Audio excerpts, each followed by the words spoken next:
Kuulepas Ossi. Sinähän olit eilen siellä juhlassa. Niin mihinkä aikaa sinä tulit kotiin? Puolen yön jälkeen. Niin.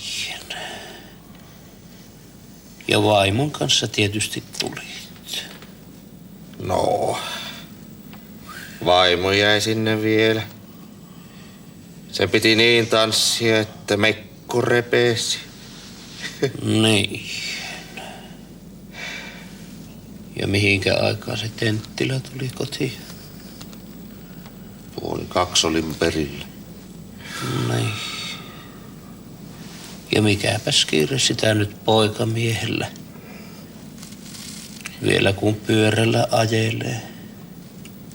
Pyörän jätin seuran talolle. Niin. Olisiko ollut niin, että oli matka seuraa yöllä?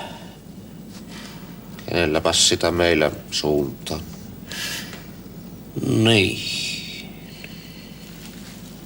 Kenelläpäs sitä? Se jos vaikka meidän Annis. Niin. Yksin kuitenkin tuli. Niin. Etkä kaatunut matkalla. Enpä tietenkään. Niin. Siinä kävellessä Tenttilältä housusta polvet puhkesivat.